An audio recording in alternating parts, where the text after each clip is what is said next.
when the palace have to announce that Charles is living with cancer, that means it's incurable. And so I mean, I get why they're doing what they're doing, but I also think they are slightly naive and maybe even unrealistic in their goal in trying to wrap the whole thing in cotton wool. Well, the I problem think is, Lady C, it's a different era, isn't it? It's a different era. It's an era where no one trusts the mainstream media. The mainstream media doesn't control the agenda.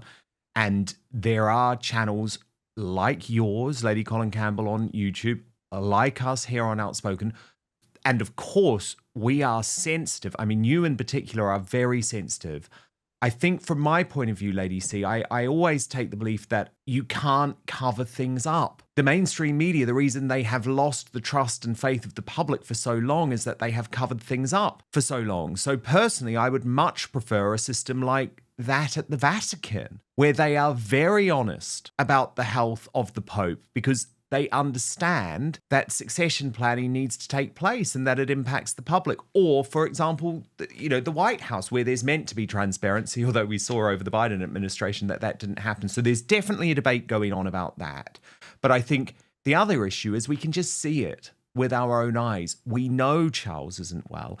Then at the same time, Lady C, there is now a real shift in the power dynamic towards William and the court of William. And we know it's going on.